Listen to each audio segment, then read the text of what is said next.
Good morning everyone. नया chapter चालू करेंगे, डेफिनेट इंटीग्रेशन। ठीक है,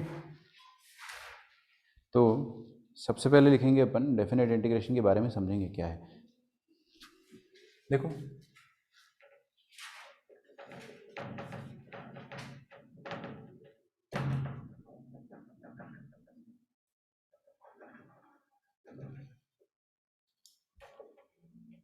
डेफिनेट इंटीग्रेशन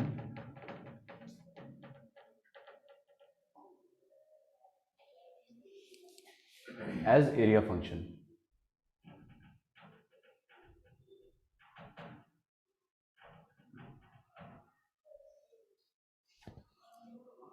देखो होता क्या है कि डेफिनेट इंटीग्रेशन का मतलब समझते हैं अपन। कोई भी फंक्शन होगा तो उसका ग्राफ भी होगा, है ना। मान लो कि ये फंक्शन है y equal to F of X. जब हम लोग इनडेफिनेट इंटीग्रेशन में इंटीग्रेट करते थे किसी फंक्शन को, ठीक है, तो हम लोग लिमिट्स नहीं लगाते थे। अब से हम लोग लिमिट्स लगाना स्टार्ट करेंगे। इसके बारे में आपको थोड़ा सा आइडिया होगा, आपने फिजिक्स में पढ़ा ही होगा। ठीक है, अच्छा, लिमिट्स लगाने का मतलब अभी एक्चुअल होता क्या है, ज्योमेट्रिकल मीनिंग क्या होता है वो अपन समझते हैं। जब आपने उसकी लिमिट लगा दी a से लेके b तक लेटेस्ट से, तो इसका मतलब ये हो जाएगा कि आप उस फंक्शन को point a x is equal to a. अच्छा, x is equal to a क्यों, why not y is equal to a? क्योंकि x के रिस्पेक्ट में इंटीग्रेट हो रहा है, इसीलिए x is equal to A से लेकर x is equal to b तक इंटीग्रेट कर रहे हो।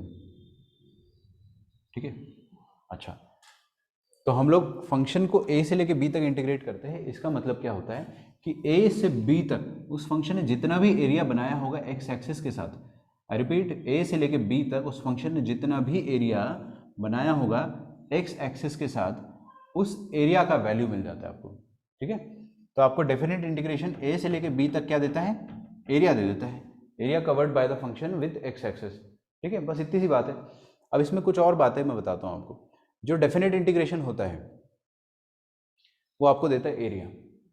अब अगर फंक्शन जो है यहाँ पर, जैसे कि पर्टिकुलरली यहाँ पर completely above the X axis है, तो एरिया भी पूरा का पूरा एक्स एक्सिस के ऊपर आ रहा है। तो ऐसा होता है अगर कि एरिया एक्स एक्सिस के ऊपर है तो उस एरिया का वैल्यू पॉजिटिव आता है। समझ में आ रहा है? तो डेफिनेट इंटीग्रेशन क्या करता है, डेफिनेट इंटीग्रेशन आपको एरिया तो देता ही देता है, लेकिन अगर फंक्शन या फिर एरिया जो बन रहा है वो एक्स एक्सिस के पूरा ऊपर है तो आपको क्या मिलेगा, एरिया का वैल्यू पॉजिटिव मिलेगा। अगर जो फंक्शन है वो पूरा का पूरा नीचे है एक्स एक्सिस के, तो ए से लेके बी तक में जो भी एरिया बनेगा पूरा नीचे बनेगा। तो डेफिनेट इंटीग्रेशन क्या करता है, इस केस में आपको एरिया देता है नेगेटिव फॉर्म में। मतलब डेफिनेट इंटीग्रेशन जो होता है काफ़ी मासूम होता है ना, उसको कुछ नहीं पता है। कुछ बताया क्या मासूमियत के बारे में कल? डेफिनेट इंटीग्रेशन जो होता है वो बहुत मासूम होता है, उसको कुछ नहीं पता है। वो क्या देखता है कि एरिया एक्स एक्सिस के ऊपर है, हाँ तो एरिया पॉजिटिव दे देता हूँ। वो देखता है कि एरिया एक्स एक्सिस के नीचे है, ठीक है, तो एरिया दूंगा बट एक नेगेटिव साइन के साथ दूंगा। बात समझ में आ रही? अच्छा, तो डेफिनेट इंटीग्रेशन हमें क्या देता है, एरिया देता है, और एरिया न्यूमेरिकली देता है, एब्सोल्युटली नहीं देता है। फर्क क्या हो गया इन चीज़ों में? एब्सोल्यूट मतलब होता है सिर्फ पॉजिटिव वैल्यू, मैग्नीट्यूड, ठीक है, और न्यूमेरिकल मतलब क्या होता है, प्लस और माइनस साइन के साथ। तो जो डेफिनेट इंटीग्रेशन होता है वो हमको देता है numerical area, numerical value of area. ठीक है, तो डेफिनेट इंटीग्रेशन हमें देता है न्यूमेरिकल वैल्यू ऑफ एरिया। ये बात मैं लिखवाता हूँ आपको अभी अच्छे से, न्यूमेरिकल वैल्यू ऑफ एरिया। अभी हमने ऑलरेडी दो केसेस डिस्कस कर लिए, दो केस डिस्कस कर लिए। तो मेजर एरिया को बता सकते हैं ना कि एक्स एक्सिस के ऊपर है, अगर एक्स एक्सिस नहीं, मतलब ऊपर नीचे दोनों रहेगा तो हाँ वो बता रहा हूँ मैं, दो केस ले लिया मैंने कि अगर आपका एरिया हमेशा एक्स एक्सिस के ऊपर हुआ तो आपको कोई दिक्कत नहीं, मतलब डेफिनेट इंटीग्रेशन क्या करेगा, मासूमियत से पॉजिटिव दे देगा आपको आंसर। अगर पूरा का पूरा एक्स एक्सिस के नीचे है तो भी वो पॉजिटिव नेगेटिव आंसर दे देगा। लेकिन अगर एरिया का कुछ हिस्सा एक्स एक्सिस के ऊपर है अगर, है ना, और कुछ हिस्सा एक्स एक्सिस के नीचे है, फिर से कुछ ऊपर और फिर से कुछ नीचे है, तो उस केस में एरिया कैसे कैलकुलेट होता है वो मैं आपको बता रहा हूँ। मान लो ये पॉइंट है B, X is equal to B, और ये पॉइंट है X is equal to A. तो जो ऊपर वाला एरिया है वो सारे एरिया जो रहेंगे उनका वैल्यू पॉजिटिव बनकर आएगा, और जो नीचे वाला एरिया है उन सब का वैल्यू नेगेटिव बनकर आएगा। मतलब कैसे, समझो इस चीज़ को आप लोग। अगर वो पॉजिटिव दे रहा है तो फिर मेजर एरिया ऊपर है। नहीं, हाँ, नहीं नहीं नहीं, मेजर एरिया कह सकते हो आप, मैं आपकी बात समझ गया हूँ, बिल्कुल समझ गया हूँ। कितने मार्कर है भाई मेरे पास? 1 मिनट रुक जाओ। एक रंग बिरंगा मार्कर हुआ करता था। यहाँ पर तो चम्मच है, ईयरफोन है मास्क है और मार्कर भी है। तो ये नीचे वाला जो एरिया है उसको मैंने रेड से कर दिया। मान लो कि ये जो ऊपर वाला एरिया है इसका मैग्नीट्यूड, पहला वाला जो हिस्सा है इसका मैग्नीट्यूड A1 है। मैग्नीट्यूड बोल रहा हूँ तो आपको समझ में आ जाना चाहिए मैं क्या कह रहा हूँ, ठीक है। साइन की बात मैं अभी कर नहीं रहा हूँ। और नीचे वाला एरिया जो है इसका एरिया A2 है, इसका एरिया A3 है और इसका एरिया A4 है, ठीक है। अगर आपने इस फंक्शन को A से लेके B तक इंटीग्रेट करा तो डेफिनेट इंटीग्रेशन A से लेके B तक का वो आपको क्या देगा? देखो क्या देगा वो आपको, सारे एरिया का सम देगा। लेकिन डेफिनेट इंटीग्रेशन बड़ा मासूम होता है। उसने देखा कि पहला वाला एरिया ऊपर आ रहा है तो उसको प्लस साइन के साथ देगा A1। फिर अगला वाला एरिया क्या आ रहा है, नीचे आ रहा है, तो उसका वैल्यू माइनस साइन के साथ आएगा A2, A1 plus minus A2। फिर तीसरा एरिया ऊपर आ रहा है तो वो प्लस साइन के साथ आएगा A3। चौथा एरिया नीचे आ रहा है तो वो माइनस साइन के साथ आएगा A4, ठीक है। तो मतलब डेफिनेट इंटीग्रेशन ने क्या करा, आपको एरिया नेट करके दे दिया, प्लस माइनस जोड़ घटा के दे दिया, ठीक है। तो आपको एक्चुअल में मिल क्या रहा है, डेफिनेट इंटीग्रेशन में एरिया कट पिट के मिल रहा है, ठीक है। जो ऊपर वाला है वो पॉजिटिव, नीचे वाला है वो नेगेटिव। मान लो मैं आपको अगर कुछ ऐसा एग्जांपल देता हूँ रियल लाइफ से कि हमारे पास एक फील्ड है, फील्ड मतलब समझते हो बहुत बड़ा मैदान है और वो मैदान इस ऊट पटांग शेप का है, ऐसे अज्यूम कर लो।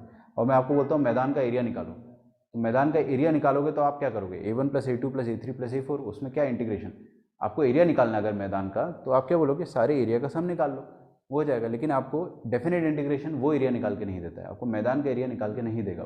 वो बेचारा मासूम होता है, वो ऊपर वाला प्लस कर देता है, नीचे वाला माइनस कर देता है, ऊपर वाला प्लस नीचे वाला माइनस, तो आपको क्या मिलता है, कट पिट के एरिया मिलता है।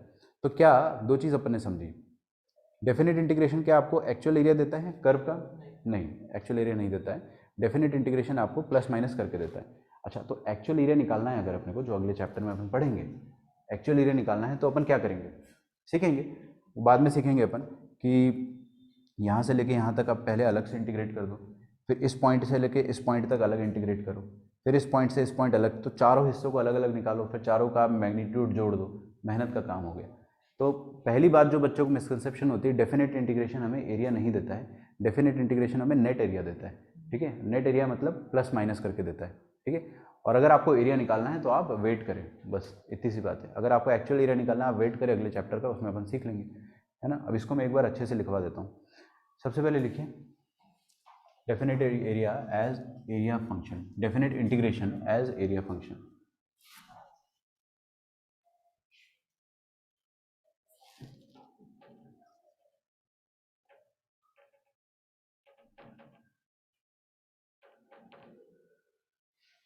ठीक है, ये लिखा है मेरे सामने, definite integration of F of x D x from A to b. A का मतलब क्या हो गया, इधर देखो हर कोई, यहाँ पे लिखा मैंने ए, इसका मतलब X is equal to A, से लेके बी मतलब X is equal to B, क्योंकि ये एक्स के रिस्पेक्ट में हो रहा है।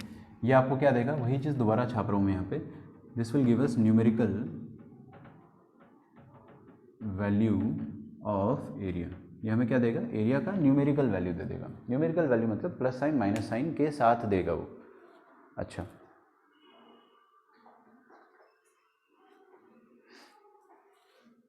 इसके बाद आप फिगर मत बनाना, आप सीधे लिखिएगा केस 1, लिखो केस 1। मेरे साथ पैरेलल ही चलना है ना, अगर आप लिख नहीं पाओ तो पहले ही बोल देना कि सर वेट करो। क्या बात है, तुम भी ले आए अनरूल्ड, थोड़ी और बड़ी लाते, बहुत बड़ा बड़ा इंटीग्रेशन हो गए। चलो कोई नहीं। हाँ, केस 1 में लिखें, इफ़ द ग्राफ ऑफ, मैं डिक्टेट कर रहा हूँ आपको लिखना पड़ेगा, इफ़, चलो लिख देता हूँ, if the graph of, case 1 के सामने ही लिखना है ना, एफ ऑफ एक्स, लिखते हो जल्दी जल्दी लिखो, F of x lies completely above the x-axis, completely above the x-axis, comma, then the value of definite integration,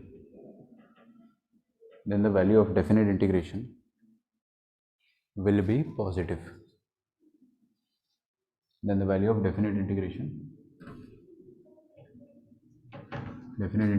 will be positive. ठीक है, देखा, नीचे ग्राफ बनाओ, एकदम अच्छे से सिस्टमैटिक बनाना है ना.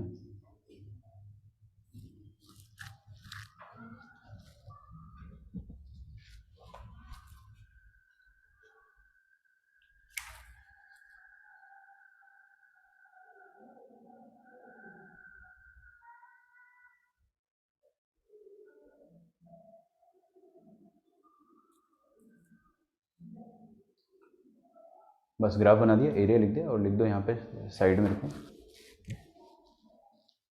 डेफिनेट इंटीग्रेशन ए से लेके बी तक अगर अपन करते हैं इस फंक्शन का तो आपको आंसर क्या मिलेगा, पॉजिटिव मिलेगा. बस इतना हमें समझना है. इतनी सी चीज़ समझ में आ गई तो बहुत आसान चैप्टर है.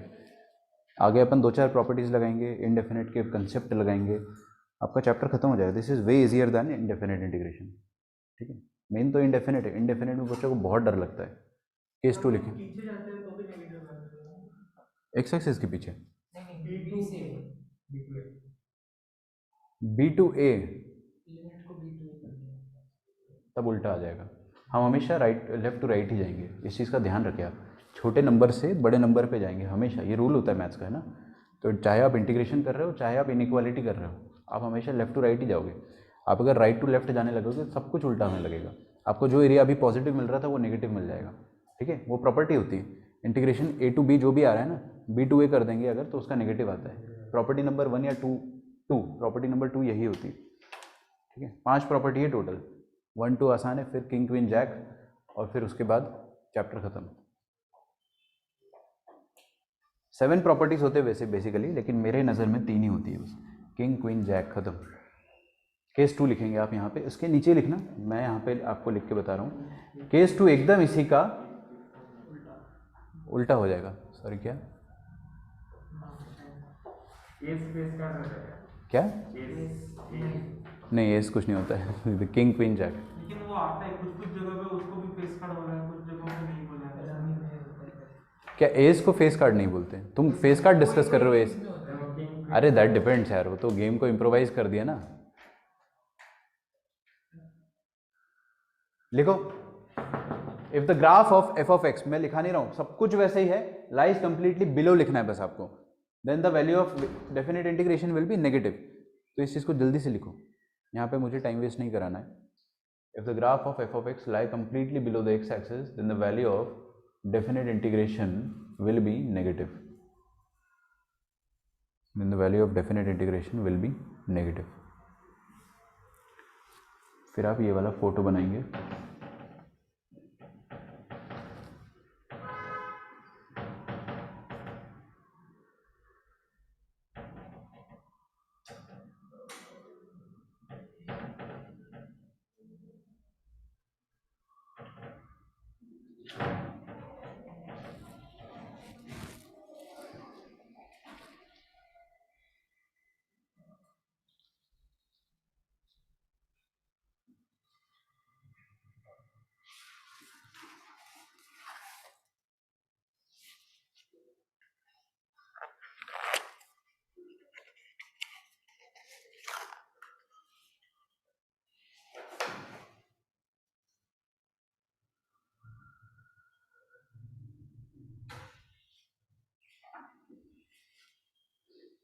थर्ड केस लिखो, फोटो बना लिया, लिख लिया. थर्ड केस लिखे, if the graph of F of x,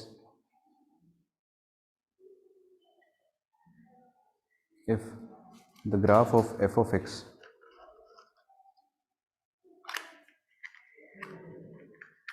between the lines, case 3, if the graph of f of x between the lines x is equal to a and x is equal to b intersect x axis, intersect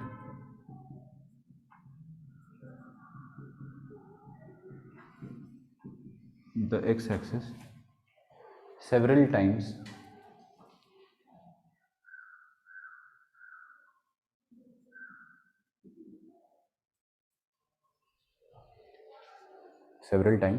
then the value of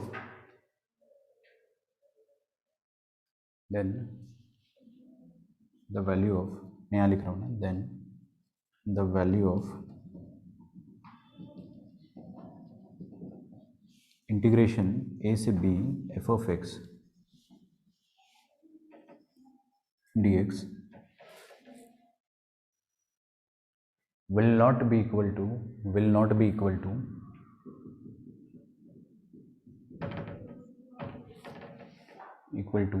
area bounded by y is equal to f of x, will not be equal to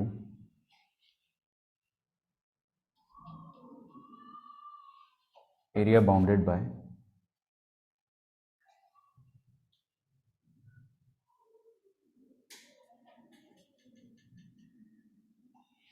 y is equal to f of x।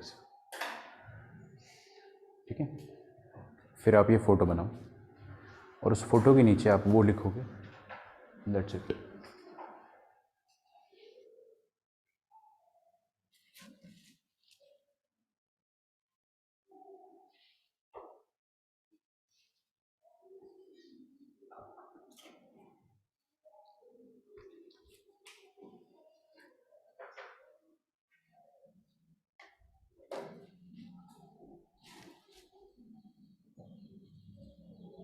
ये किसकी scooty है भाई, green colour की number plate वाली?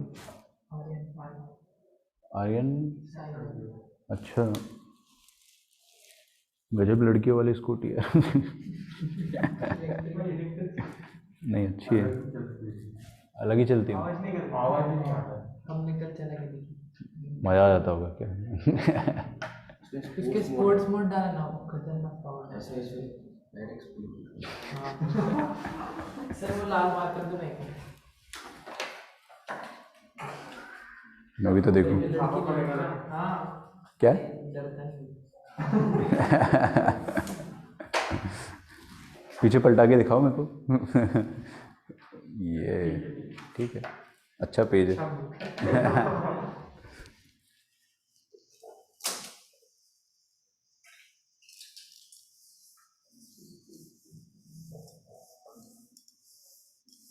लिख लिया पूरा?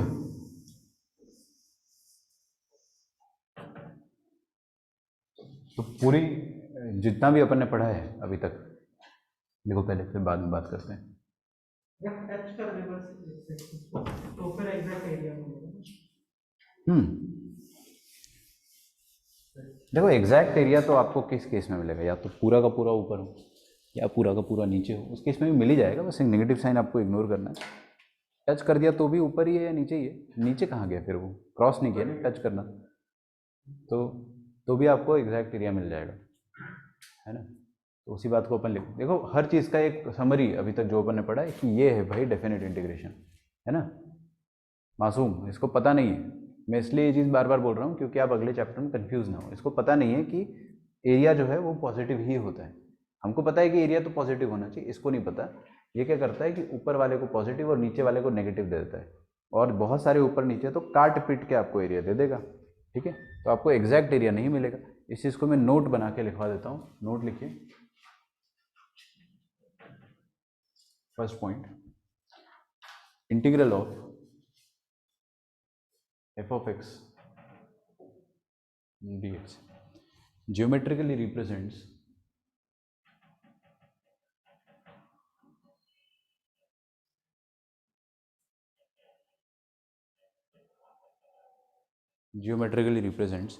algebraic sum of area, algebraic sum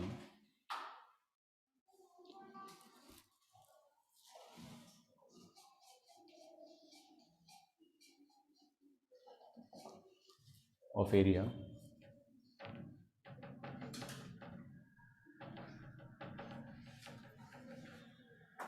bounded by the curve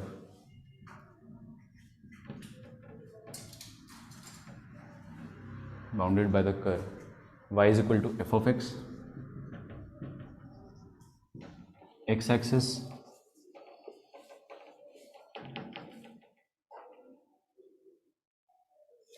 x axis के बाद line x is equal to A and x is equal to B. इस बात को समझ पा रहे हो आप लोग क्या लिखा है मैंने? मैं समझाता हूँ, पहले आप लिख लो।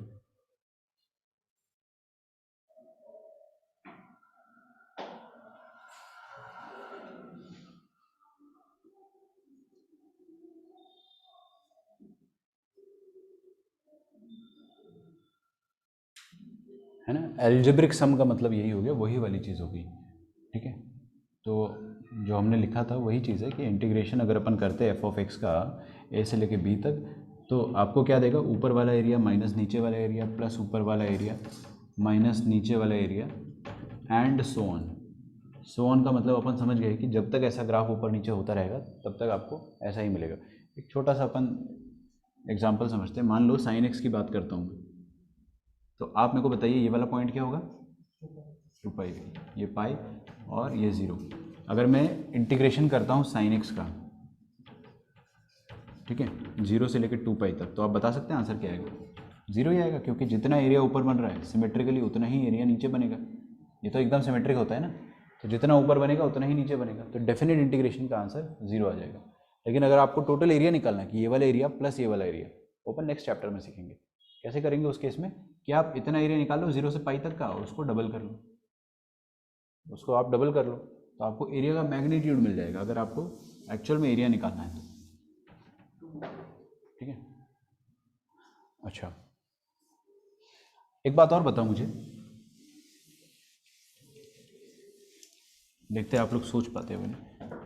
चलो मैं ही बताता हूँ। देखो, integration of F of x a से लेके बी तक, अगर इसका वैल्यू 0 हो जाता है, अगर इसका वैल्यू 0 हो जाता है तो क्या फील आ रहा है कि कुछ एरिया ऊपर रहा होगा कुछ एरिया नीचे रहा होगा, और जितना एरिया ऊपर बन रहा होगा उतना ही नीचे बन रहा होगा, है ना? ध्यान से सुनो, तो जितना एरिया ऊपर बन रहा होगा उतना ही नीचे बन रहा होगा।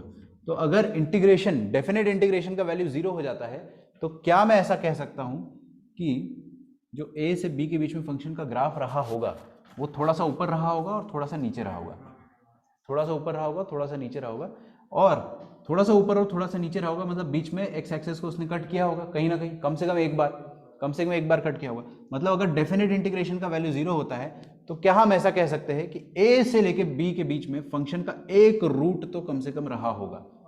सोच के देखो, क्योंकि एक ना एक बार तो इसने कट किया ही होगा ना, तभी तो एरिया आपका 0 आ रहा है। हो सकता है मल्टीपल बार कट किया हो सकता है ए से लेके बी के बीच में ऐसा कुछ ग्राफ रहा हो, है ना, तो नेट एरिया जो है वो 0 हो गया हो इस तरीके से कि ये जो ऊपर वाला है और ऊपर वाला है और नीचे वाला है, इन सब का सम मिला के 0 हो गया हो। ये 5 रहा हो, ये 6 रहा हो और ये 11 रहा हो, तो ऊपर +11 नीचे -11 और आंसर आ गया आपका 0। तो जो भी केस है, अगर डेफिनेट इंटीग्रेशन का आंसर 0 आता है इसका मतलब ग्राफ ने एक्स एक्सिस को कम से कम एक बार तो कट किया ही होगा। तो अगर ये चीज आपको दिखाई देती है तो डज इट इंप्लाई कि ए से लेके बी के बीच में फंक्शन का कम से कम एक रूट हो गई होगा, है ना? इस बात को अपन इंग्लिश में लिखेंगे, एक से ज्यादा भी हो सकता है बट एटलीस्ट एक रूट हो गई होगा। तो सेकंड नोट लिखो, देखो मैं कैसे लिखूंगा इसको, थोड़ी हाईफाई लैंग्वेज में लिखेंगे। If integration F of x D x from A to B vanishes, vanishes मतलब 0 हो जा रहा है उसका वैल्यू, अगर वैनिश हो जाता है देन द इक्वेशन क्या हो गया? अगर ए से लेके बी तक वो एकदम ये कोइंसाइड कर दे एक्स एक्सिस को, वो तो बहुत बार कट कर रहा है ना, रूट तो कोई जाएगा ना फिर भी। एरिया भी 0 है। हाँ, उसका एरिया तो वैसे भी 0 है, तो रूट तो है ही, इनफाइनाइट रूट है, इनफाइनाइट रूट है ना फिर तो ऐसे। हाँ, ये चीज़ सुनना था मुझे बस। इसका एक ही तोड़ है कि आप फंक्शन डिसकंटिन्यूस कर दो। अगर फंक्शन डिसकंटिन्यूस रहो और फिर भी एरिया 0 हो गया तो रूट नहीं आएगा। ठीक है, तो हमको यहाँ पे लिखना पड़ेगा given that the function is continuous. ठीक है, ये वाली बात मैं लिखवाऊंगा आपको, पूरा लिखवाऊंगा, provided that.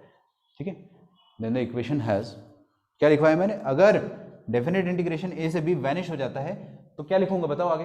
Then the equation F of X has at least one root, has at least one root in x belonging to a to b, a से b के बीच में कम से कम एक रूट तो होगा ही होगा। और इसके आगे लिखेंगे provided that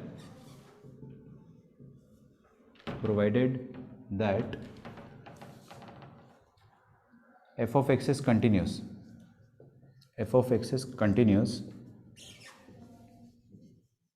in x belonging to a to b interval. ठीक है, ये तो होनी चाहिए। और ऐसा भी ना हो कि a और b का वैल्यू बराबर हो जाए and a is not equal to b। ये तो ऑब्वियस सी बात है यार, a से लेके a इंटीग्रेट करोगे तो जीरो ही आएगा। इसके नीचे आप बनाओगे डायग्राम,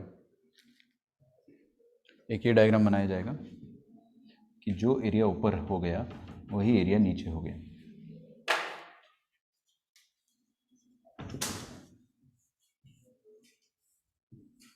मान लो कि ऊपर एरिया जो है दैट इज 10 स्क्वायर यूनिट्स और नीचे भी एरिया जो है वो 10 स्क्वायर यूनिट्स है, ऐसा करके तो आपका आंसर 0 आ जाएगा। और ये वाला डायग्राम बना डालो फिर।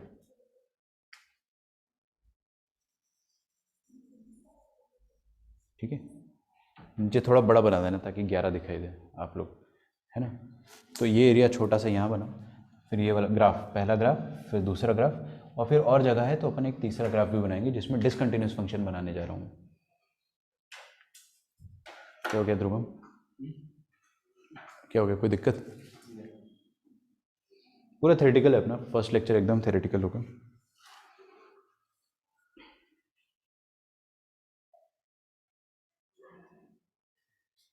अब तीसरा जो अद्वैत ने बोला था,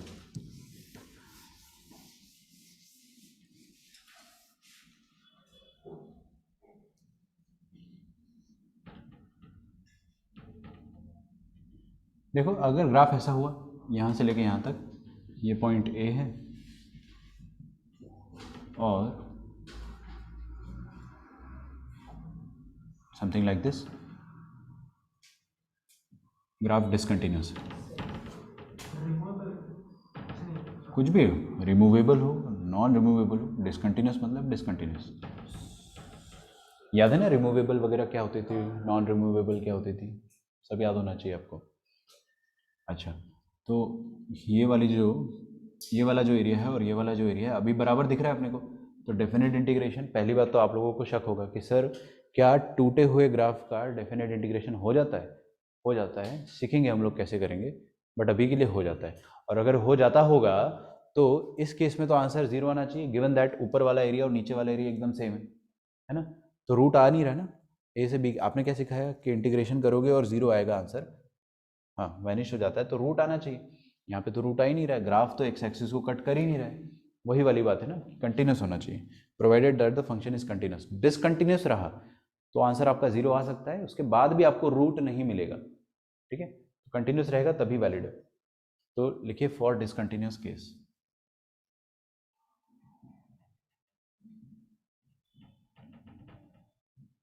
for discontinuous graph there will not be any root, ऐसा करके आप समझा दो। लेकिन ऐसा आपको कोई चैलेंज नहीं मिलेगा, आपको हमेशा देखते ही समझ में आ जाएगा कि फंक्शन कंटिन्यूस है। ठीक है, फंक्शन लिखा, अब तो अपन इतने एक्सपर्ट हो गए कि देख कर समझ जाते हैं कि फंक्शन कंटिन्यूस है या नहीं है। आई बिलीव इतना तो अपने को डिनोमिनेटर देख के पता चल जाता है कहाँ पर कहाँ असिम्प्टोट बनेगा, कैसे क्या, वी नो एवरीथिंग। डायरेक्टली अपन एक क्वेश्चन करेंगे।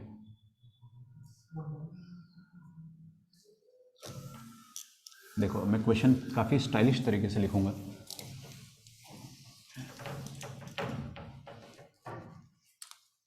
यह है स्टेटमेंट 2 और यह है स्टेटमेंट 1 और यह है क्वेश्चन।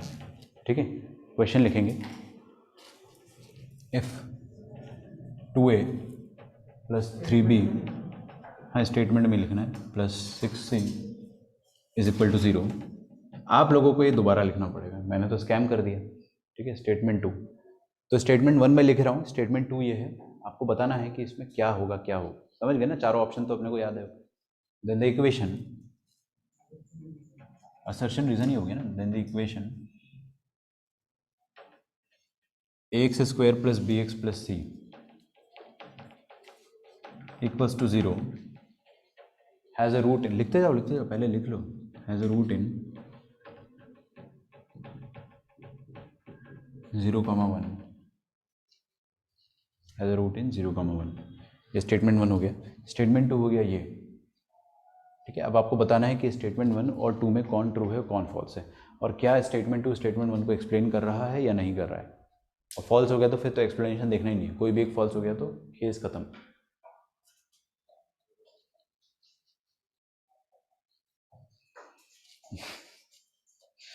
उस दिन थंबनेल वाला वीडियो आया नहीं ढंग से दी एंड वाला।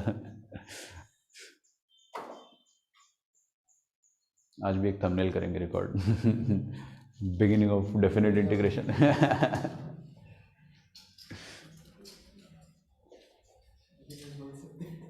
क्या बता दो। तुम्हारी बातें दुनिया सुन लेगी क्या?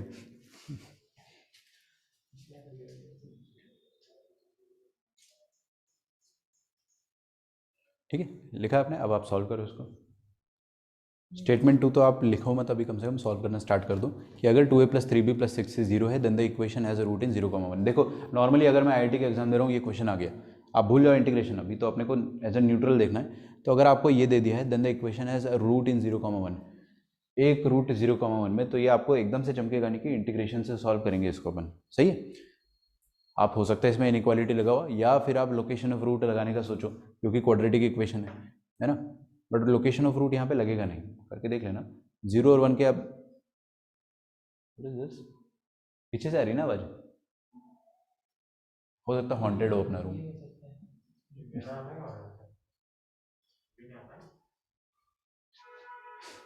तुम ही में से कोई है, क्योंकि जैसे ही बोला वैसे चुप हो गए। तो किसी को पता है अंदर ही अंदर कि मैं ही था।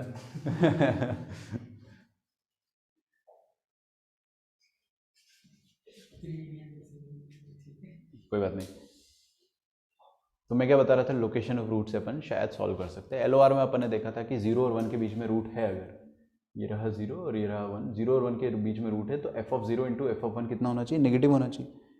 हम वो चीज़ लगा के देखेंगे उसमें, लेकिन फिर भी आप है ना यहाँ तक नहीं पहुँच पाओगे।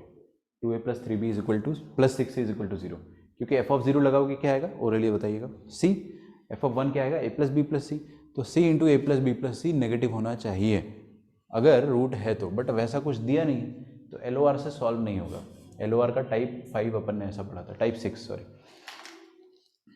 तो ये कैसे सॉल्व होगा, डेफिनेट इंटीग्रेशन से सॉल्व करके देखते हैं। अपन एक और चीज़ सीख गए अब, कि अगर आपको कोई a से लेके b के बीच में रूट चेक करना हो तो आप उसका डेफिनेट इंटीग्रेशन चेक कर लो। अगर 0 से 1 के बीच में डेफिनेट इंटीग्रेशन 0 हो गया तो डेफिनेटली वहाँ पे एक रूट हो गई होगा, क्योंकि क्वाड्रेटिक इक्वेशन है, कंटिन्यूस तो होती है, तो सोचना नहीं अपने को कुछ भी, कंटिन्यूटी तो अपने को पता ही है। मैंने क्या करा, इसका डेफिनेट इंटीग्रेशन निकाला, x² + bx + c का, ठीक है, x के रिस्पेक्ट में। कहाँ से कहाँ तक निकाला, 0 से लेके 1 के बीच में, और मैंने चेक करा कि क्या ये वैल्यू 0 आता है। अगर ये वैल्यू 0 आता है तो हम बोल देंगे दावे के साथ कि 0 से 1 के बीच में ग्राफ डेफिनेटली एक्स एक्सिस को कट कर रहा होगा, रूट आ रहा होगा।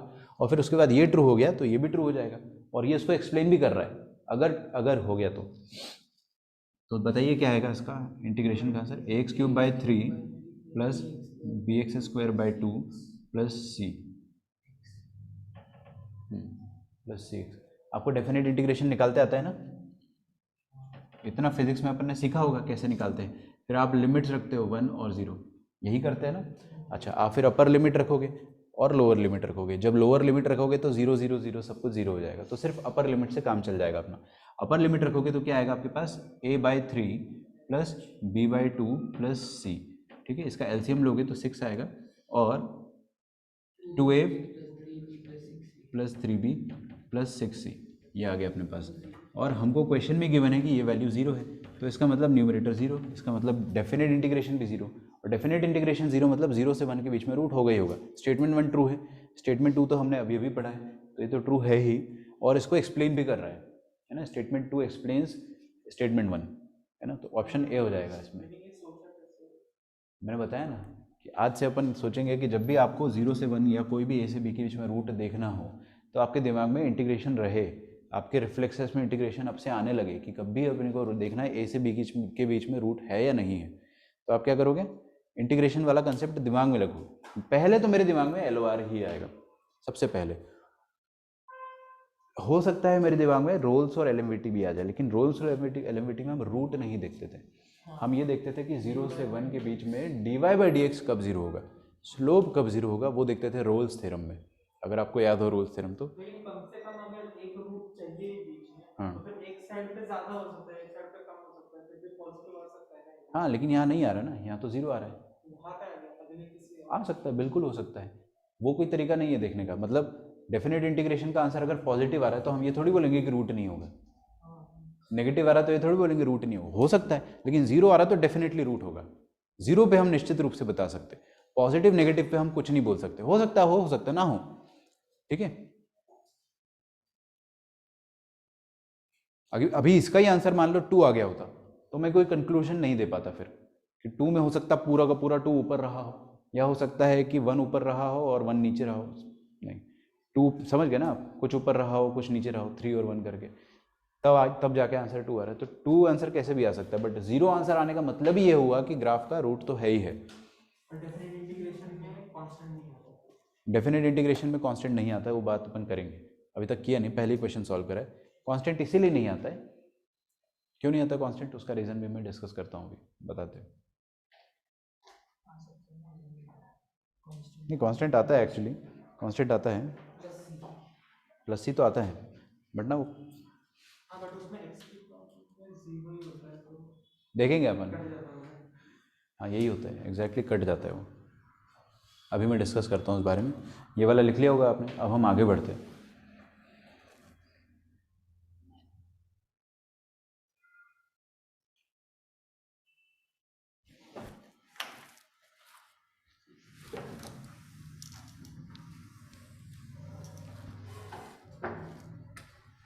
थर्ड नोट लिखेंगे, क्वेश्चन था ये तो, उसी के आगे थर्ड नोट है। यहाँ देखिए, अगर मैं किसी भी फंक्शन का इंटीग्रेशन, देखो मैंने करा a से लेकर a तक, कोई सेंस है इस बात का?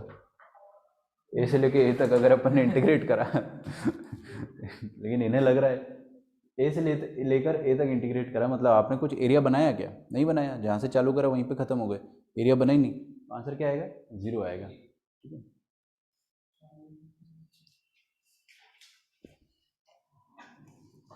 लास्ट वाला पॉइंट बहुत ज़्यादा इंपॉर्टेंट है और मैं आप ही लोगों से पूछूंगा और आप लोगों को दिमाग लगाना है हाल की हाल, ठीक है।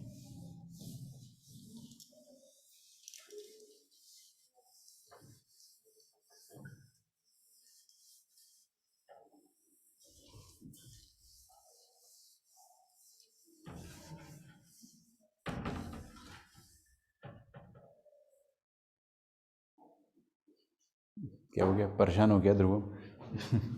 ऐसे मत बैठो फिर मुझे लग रहा है कि लुट गए एकदम। आज तो बारिश होगी, बादल देखो एक बार। नहीं होगी, क्यों नहीं होगी? मैं बोल रहा था ये तांत्रिक हो गया तुम भाई कि नहीं होगी? अच्छा, क्या प्रोबेबिलिटी की बारिश होगी? 0.5 से ज़्यादा या कम? तुम्हारे लिए कम है, तुमको इसने लगता है भविष्य देख रखा है। एक्सपीरियंस। एक्सपीरियंस क्या होता है?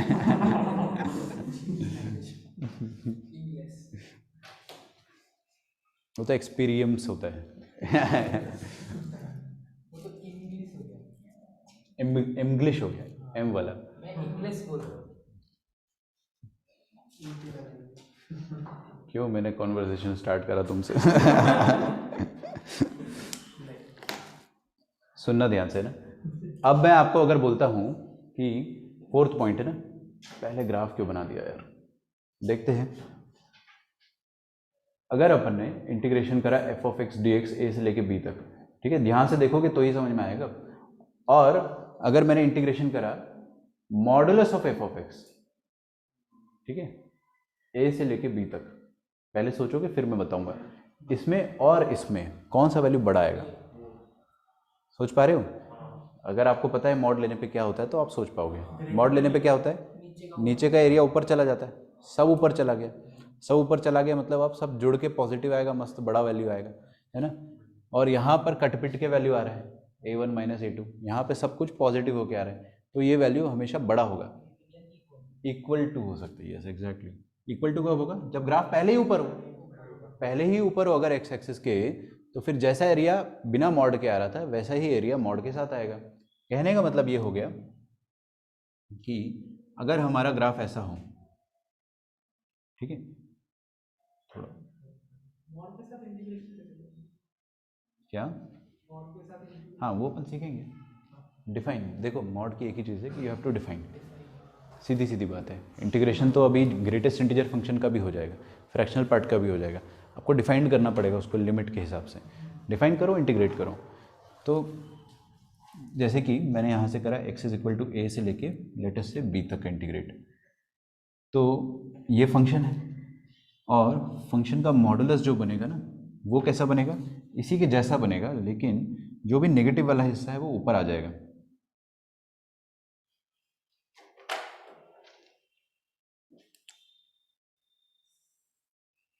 मॉडुलस लेने पे क्या होता है, ग्राफ ऊपर आ जाता है पूरा। अब ग्राफ ऊपर है तो डेफिनेट इंटीग्रेशन तो मासूम है भाई, वो तो बस देखता है फंक्शन का ग्राफ कैसा है, उसने देखा कि अरे सारा का सारा ऊपर, तो चलो सब के सब पॉजिटिव। तो अगर पहले अपना एरिया ऐसा आ रहा था A1, A2 और A3, तो पहले दरवाजा तो ऐसा खोला जैसे किसी का सिर दे दिया कौन था? अच्छा A1 minus A2 plus A3। School के टीचर्स ऐसे निकलते थे कि मैं नहीं पढ़ाऊँगा A1 minus A2 plus A3। ये सिचुएशन मेरी 10th क्लास में हो गई थी एक बार इनके बैच में। बाप रे बाप, ओमकार शिंदे शाउट आउट मिल गया उसको फ्री में गजब स्टूडेंट्स थे, बाकी भी सारे बहुत गजब थे भाई, सब बात करने में एक्सपर्ट, इतना बात करते थे कि बस चुप ही कराते रह जाओ और 1 घंटा बीत जाता था। सबसे खतरनाक बैच पूरी लाइफ का।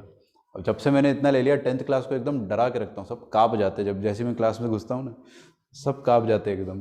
10वीं क्लास के बच्चे कि नहीं यार कुछ भी नहीं बोलना। आप देखोगे, अब कभी भी रिकॉर्डिंग दिखाऊंगा मैं आपको, पिन ड्रॉप साइलेंस होता है, एक भी बच्चा कुछ भी नहीं बोलता है, और जो कुछ बोलने लग जाता है मैं पीछे पलट के बस खड़े हो जाता हूँ थोड़ी देर, फिर सब शांत हो जाते हैं, कोई कुछ नहीं बोलता है। मैं एक चीज़ सीख गया हूँ कि ये वाले बच्चों को ज़्यादा मुश्किल है संभालना अभी देखो आप लोग क्या पढ़ने थोड़ी आते वो लोग सबको पता है क्या करने आते हैं सबको लगता है कि बस मैं कूल बन जाऊं क्लास में कैसे भी कुछ ऐसा कर दिखाऊं कि मज़ा आ जाए सबको।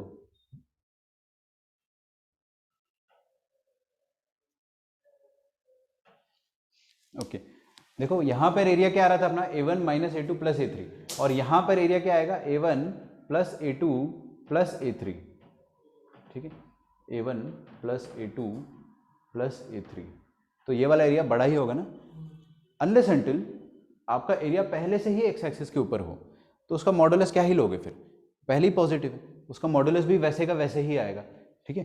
तो ये चीज़ लिख के रखो आप।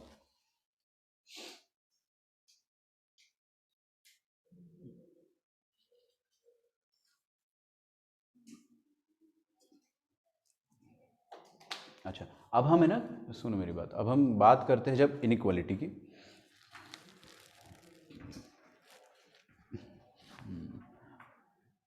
अच्छा देखो इधर हर कोई, अगर मैंने यहाँ पर बाहर मॉडुलस ले लिया तो क्या अभी भी इनइक्वालिटी सही लिखी हुई है? सोचना पड़ेगा, सोचो।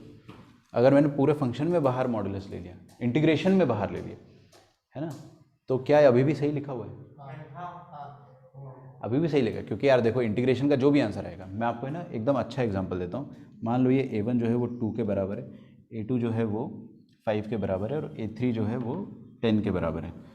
तो ये वाले इंटीग्रेशन का आंसर क्या हो जाएगा? 2 माइनस 5 माइनस 3 प्लस 10 प्लस 7 आता आंसर, ठीक है। और यहाँ पे आंसर क्या आ जाता? 2 प्लस 5 प्लस 10 17 आ जाता, सही है। अच्छा अब यहाँ पर आपने पूरा बाहर मॉडुलस ले लिया, और यहाँ पर तो कोई दिक्कत ही नहीं है, तो जैसा है वैसा ही, तो क्या फ़र्क पड़ जाएगा? यहाँ पे अगर -7 भी होता तो भी वो छोटा ही होता, और उसका मॉड ले लोगे तो भी वो छोटा ही है ना। तो ये आपकी फाइनल 4th प्रॉपर्टी है कि अंदर इंटीग्रेशन के फंक्शन में अगर मॉडुलस लेते हो और पूरे डेफिनेट इंटीग्रेशन के बाहर मॉडुलस लेते हो, तो ये वाला वैल्यू बड़ा होगा हमेशा। इक्वल हो सकता है ना, कब इक्वल होगा? जब आपका ग्राफ पूरा का पूरा एक्स एक्सिस के ऊपर हो, पूरा का पूरा एक्स एक्सिस के ऊपर हुआ अगर, तो ऊपर एरिया मान लो 12 स्क्वायर यूनिट आ रहा है, तो मॉड लेने पर भी 12 आएगा, और पूरा इंटीग्रेशन करके मॉड लिया तो भी 12 ही आएगा।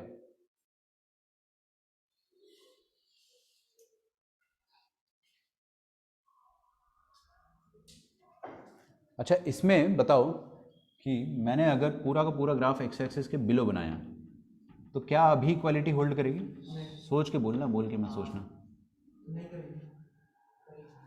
मान लो ये वाला एरिया जो है वो 10 स्क्वायर यूनिट है, तो डेफिनेट इंटीग्रेशन मास होंगे इस केस में, इसी केस में, पूरा इसी केस में बात कर रहा हूँ।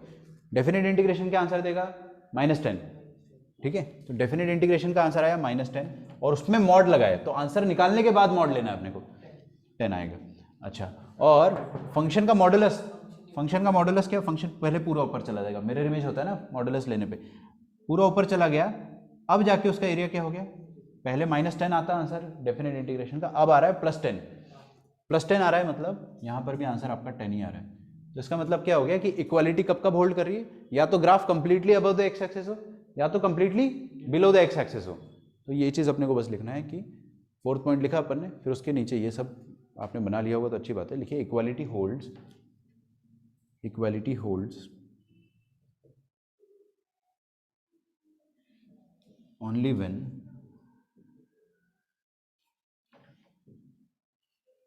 the graph lie completely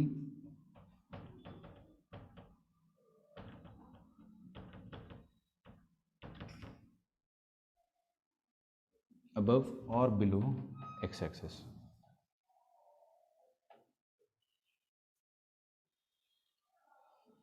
आप लोगों को 10th क्लास का वो फेज़ याद है जब अपन आखिरी आखिरी में 20-20 मिनट में ऑब्जेक्टिव प्रैक्टिस करते थे? समझ जाओ, आपको रुकवा के वही करवा रहे बस। अब वो फाइन टच फाइनल वाला जो है बस वो वही है, और उसी से रिजल्ट आया था, उसी से रिजल्ट आएगा। ठीक है,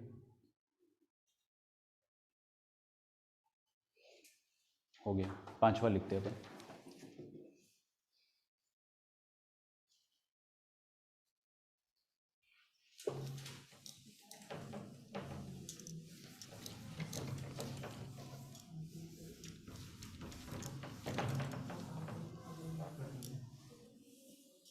जोर से बोलो,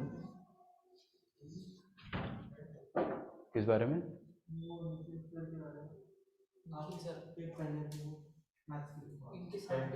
हाँ हाँ हाँ हाँ हाँ, पता नहीं, दिखते नहीं आजकल। हाँ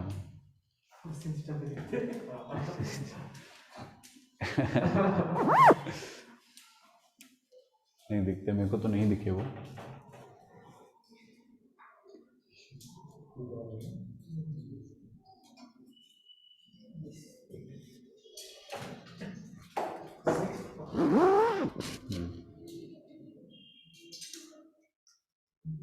देखो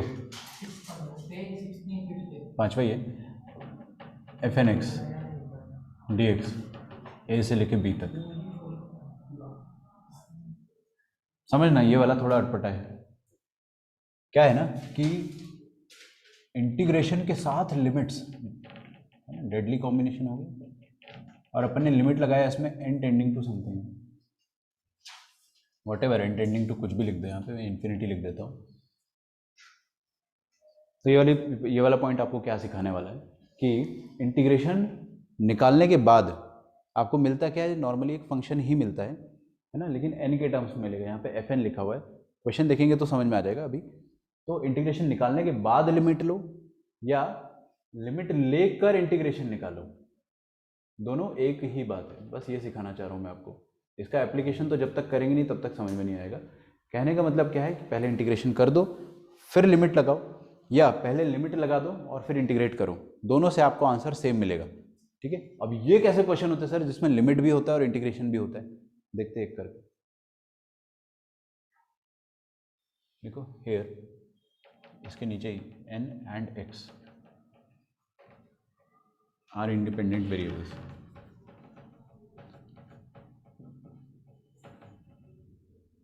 एक्चुअली हुआ था उन्हीं की वजह से तुम लोग बिगड़ गए थे बहुत सारे। वही वाले जो सर थे ना, उनकी क्लास में सबको फ्रीडम मिल गया, वो 1-2 महीने तक पढ़ाया था उन्होंने, फिर मैं दोबारा गया था तो उस बीच क्यों आता है बीच में? नहीं समझा मैं। आपने पढ़ाया फिर बीच में वो आया फिर वापस आता है शायद उसको। एक्चुअली मैं 10th के लिए आया ही नहीं था, I was just there for 11th and 12th। तो उस समय 10th का कुछ था नहीं, कोई था ही नहीं शायद, तो सर ने बोला था कि 1 महीना बस पढ़ा लो, फिर दूसरी फैकल्टी आ जाएगी तो वो पढ़ा देंगे, ये हुआ था। तो दूसरी फैकल्टी जब आई थी तो ये सब राक्षस जैसे हो गए थे उस बीच में पता नहीं एकदम, मैं क्योंकि मैंने स्टार्टिंग में 1 महीना पढ़ाया था तब ऐसा नहीं था, तब बड़े सिंसियर थे सबके सब। 1-1.5 महीना पढ़ाया था मैंने, काफ़ी ट्रिग्नोमेट्री स्टार्ट करके गया था मैं उस समय।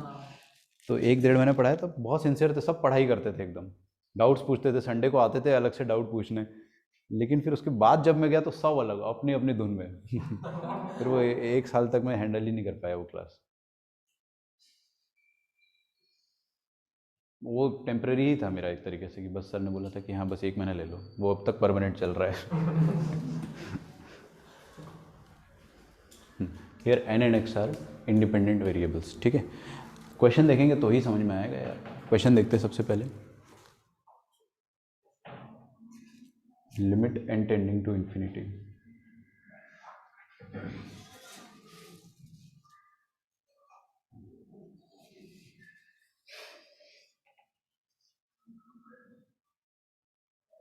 हाँ, a की पावर में 1/3,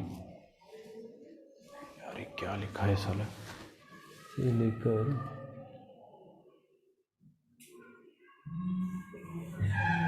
ओके अब समझ में आया, -a की पावर में 1/3 से लेके a की पावर में 1/3 तक, ठीक है।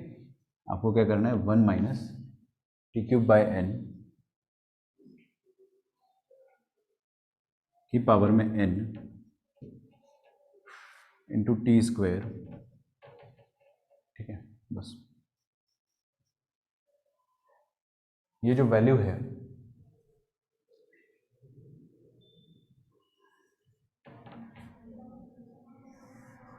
ये आपको दिया हुआ है किसके बराबर, 2√2/3 के बराबर। आपको क्या करना है, फाइंड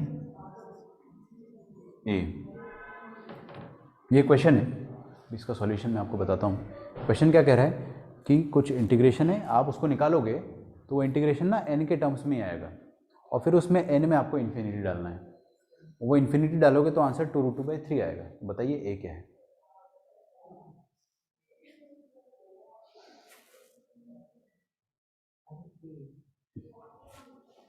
सबसे पहली बात तो सब चीज़ भूल जाओ, लिमिट को भूल जाओ, आप लोग सिर्फ आगे देखिए। अगर मैं आपको ये लिमिट्स भी, ये भी भूल जाओ, सिर्फ ये क्वेश्चन देता तो कैसे सॉल्व करते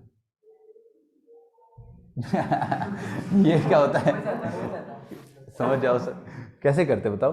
ये t³ है, उसका डेरिवेटिव बाहर है t², तो आप सब्सटीट्यूशन करते हैं, तो वैसे ही सोचो, है ना, सब्सटीट्यूशन करते हैं आप लोग। तो मैं वही करता हूँ, यहाँ पे t³ को रख देते हैं अपन, अब इसको t थोड़ी रखेंगे, इसको कुछ और रखेंगे, इसको x रख देते हैं, ठीक है। पासा पलट गया है अब t को x रख रहे हैं अपन, t³ को x रखेंगे तो 3t² dt ये हो जाएगा dx के बराबर, ठीक है। मैं आपको 5 मिनट पहले छोड़ दूंगा, आज जल्दी छोड़ना पड़ेगा।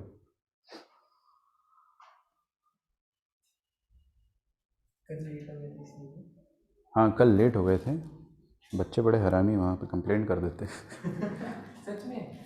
हाँ कल किसी ने बोल दिया कि सर लेट हो गए थे, मैंने कहा वाह यार जबकि हम लोग बहुत फास्ट गए थे ड्राइव करके, तुम लोग मिले तो थे रास्ते में।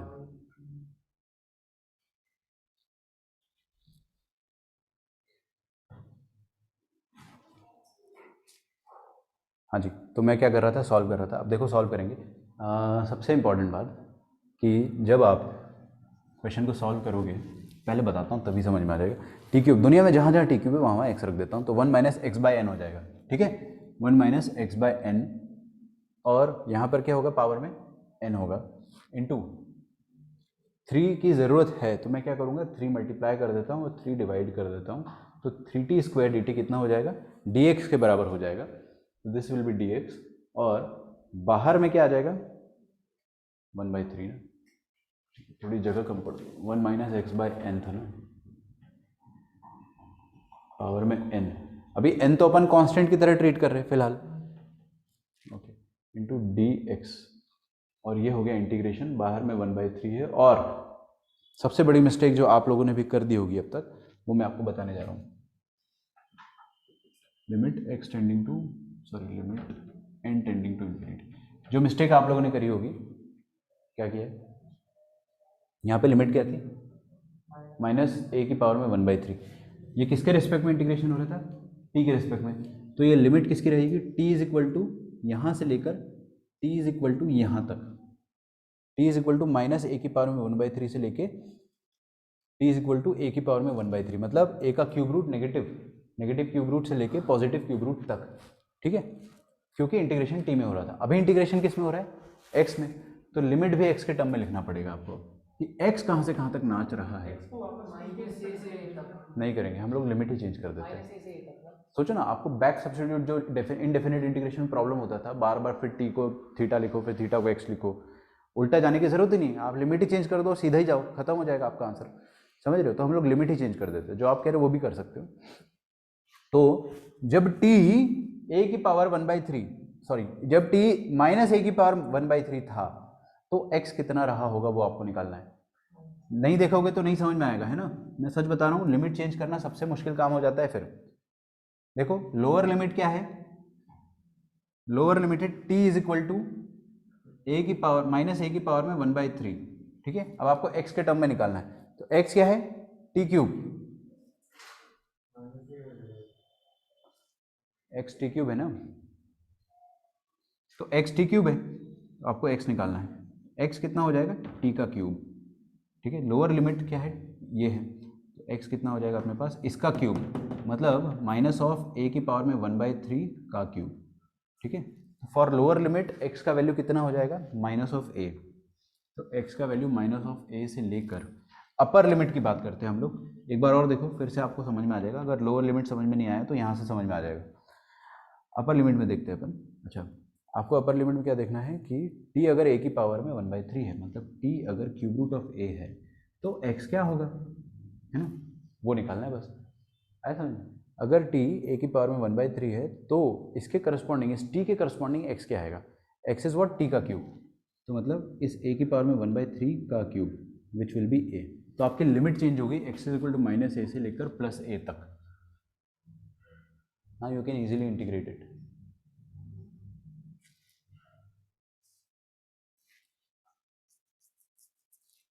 क्या करें अब बताओ, अब आप लोग मेरे को बताओ।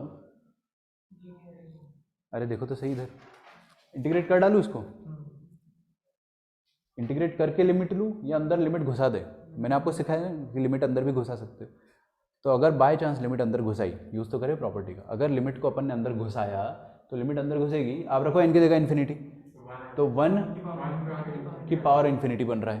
तो लिमिट अंदर घुसा के लिमिट सॉल्व कर देते ना और इंटीग्रेट कर देते। अपने ने यही तो सीखा है इसमें कि आप बाहर से लिमिट लो या लिमिट को अंदर घुसा दो, फर्क नहीं पड़ेगा। लिमिट को कोई भी स्टेज में अंदर घुसा सकते हैं, अभी घुसा दो, क्योंकि 1 की पावर इन्फिनिटी का बड़ा खूबसूरत फॉर्म बन रहा है। मैंने क्या करा, 1/3 ये -a से लेके +a और limit n tending to infinity 1 - x की पावर 1 - x/n की पावर में n, ये आपको सॉल्व करना है। याद है 1 की पावर इन्फिनिटी कैसे सॉल्व करते थे, fx की power gx, g of x into, याद नहीं आ रहा, याद है, ठीक है, 1/3।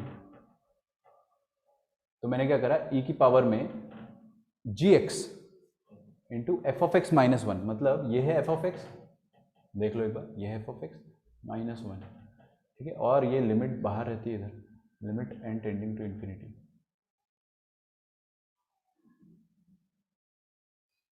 ठीक है, दिस इज इट।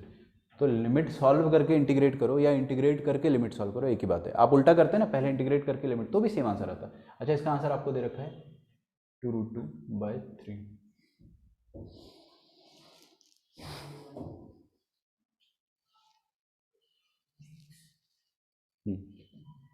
तो ये 1 1 कैंसिल हो गया और ये n इंटू x/n कितना हो जाएगा, ये x हो जाएगा -x, तो e की पावर में -x और limit n tending to infinity बाहर, तो limit n tending to infinity और माइनस एक्स है, n तो बचा ही नहीं बेचारा, तो n की जगह कुछ भी नहीं रख पाओगे आप, तो आपका लिमिट का आंसर क्या रहेगा, माइनस एक्स ही रहेगा, क्योंकि वो कांस्टेंट की तरह एक्ट करेगा, लिमिट n में चल रही, अंदर है कांस्टेंट, तो इसका वैल्यू माइनस एक्स ही हो जाएगा, और बाहर है 1/3, और इंटीग्रेशन अभी किया नहीं है मैंने, अभी मैं सोचो कि मैंने इंटीग्रेट कर दिया, तो e की पावर में माइनस एक्स डी एक्स, और लिमिट है माइनस ए से लेके प्लस ए तक, और ये आपको दे रखा है 2√2/3 के बराबर, माइनस ए से लेकर प्लस ए, e की पावर माइनस एक्स का इंटीग्रेशन हमें आता है, कर देते हैं, माइनस एक्स का इंटीग्रेशन क्या हो जाएगा, e की पावर माइनस एक्स अपॉन -1, ठीक है, ये माइनस ए से लेकर प्लस ए तक हो गया, बाहर 1/3 रहने दें, ये आपको दे रखा है 2√2/3 के बराबर, ठीक है। इसके बाद का प्लीज़ आप लोग खुद से सॉल्व करें।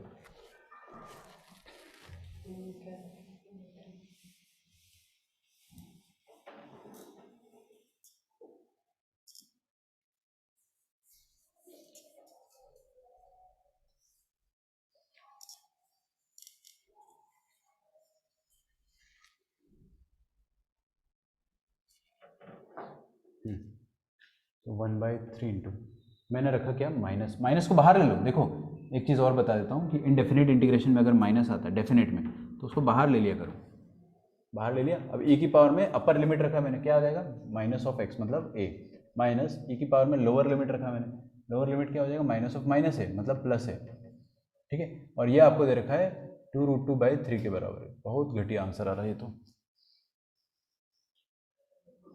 ठीक है, लुक्स गुड, यहाँ तक कोई दिक्कत नहीं है,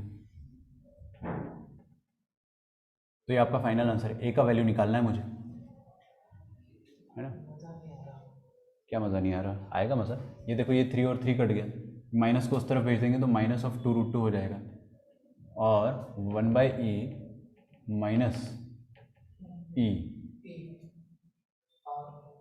हाँ यार, ठीक है, ऐसा कुछ हो जाएगा। अब आपको क्या करना है, ए का वैल्यू निकालना है, तो वो तो आप ही निकालोगे, मेरे को तो नहीं आता निकालते, कैसे करोगे बताओ, एलसीएम एलसीएम खेल लेते हैं, तो 1 माइनस ई की पावर में 2a, this is equal to -2√2 into e की पावर में a, ठीक है, सब कुछ RHS में फेंक दो, तो क्या हो जाएगा, e की पावर में 2a माइनस 2√2 इंटू ई की पावर में a -1, बस आपको a का वैल्यू यहाँ से निकालना है, तो a का वैल्यू कैसे निकालोगे बताओ मुझे, कोई भी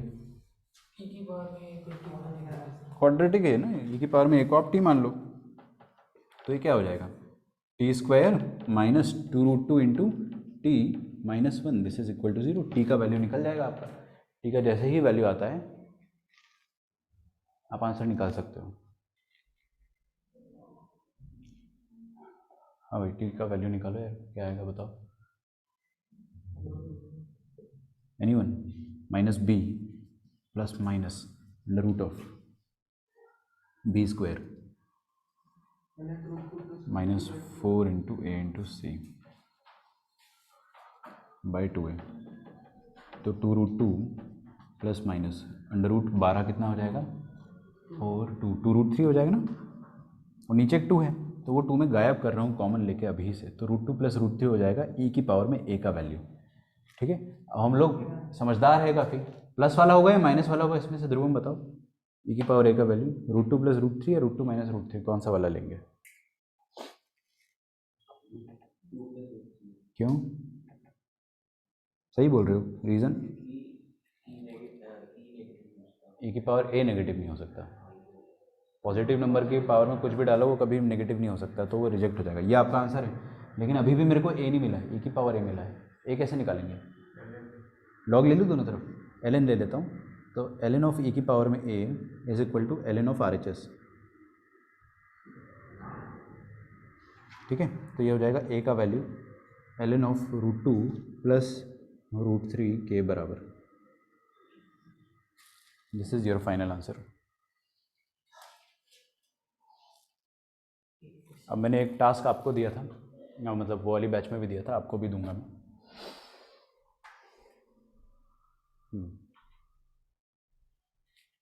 टू बी रिमेंबर्ड वाला सेक्शन है जो आपको याद करके रखना है, और मैं आपसे रोज़ पूछूंगा आके, ठीक है। कुछ स्टैंडर्ड रिजल्ट्स है जो आप याद रखोगे तो आपको बहुत हेल्प मिलेगी।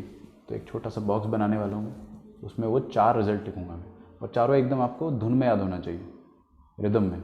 देखो, सबसे पहले साइन एक्स का इंटीग्रेशन अगर अपन करते 0 से लेके π/2 तक, तो इसका आंसर 1 के बराबर होता है। ये आप याद रख लो।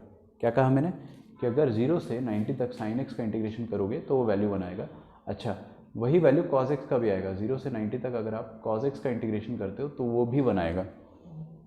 ठीक है, करके देख लेना।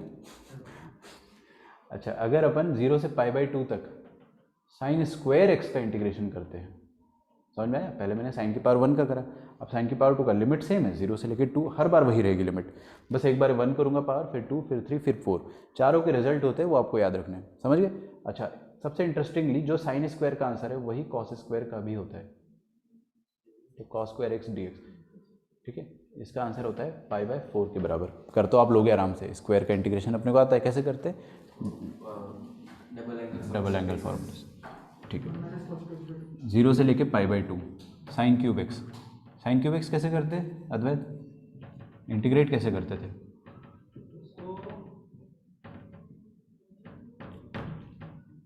साइन स्क्वायर एक्स और साइन एक्स वो भी कर सकते हो, ट्रिपल एंगल। ठीक है, और 0 से लेके π/2 साइन की पावर में 4x dx। 0 से लेके π/2 कॉस की पावर में 4x dx। ठीक है, अब आंसर देखिए लाइन से। सबसे पहला आंसर होता है 1, दूसरा होता है π/4, तीसरा होता है 2/3, चौथा होता है 3π/16। आपको इसी रिदम में एकदम याद होना चाहिए। ये LHS तो याद हो गया सबको। LHS में क्या है? साइन की पावर 1, 2, 3, 4, कॉस की पावर 1, 2, 3, 4, 0 से π/2 लिमिट 1 π/4, 2/3, 3π/16। 1 π/4, 2/3, 3π/16। मुश्किल है थोड़ा, लेकिन रिदम में आप बोलोगे तो आपको रट जाएगा। मैं चाहता हूँ आप रट लो उसको। 1 π/4, 2/3, 3π/16।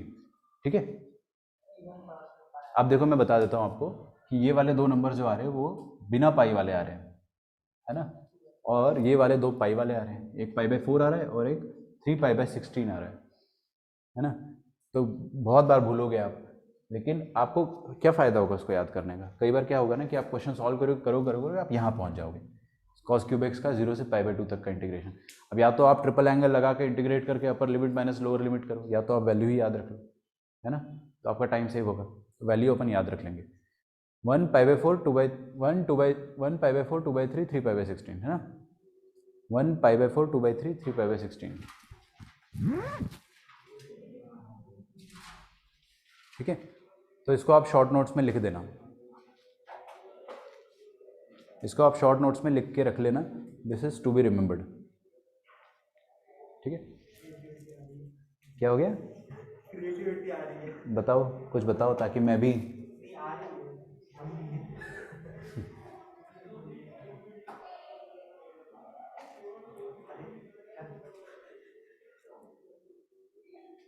वन π/4, 2/3,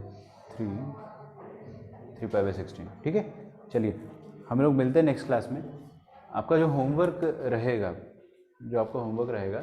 वो ये रहेगा कि आपको जीएन बर्मन तो मैंने दिया ही करने को, वो आप करके लाओ।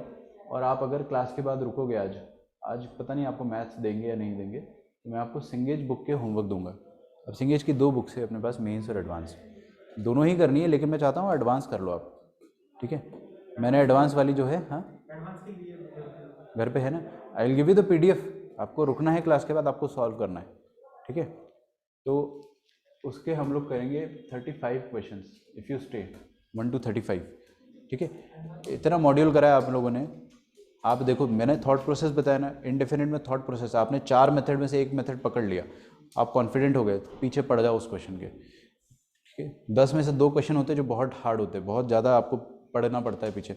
8 क्वेश्चन स्ट्रेट फॉरवर्ड हो जाते हैं, है ना, मेथड पकड़ लिया तो। चलिए मिलते हैं नेक्स्ट क्लास में। Till then bye everyone, thank you.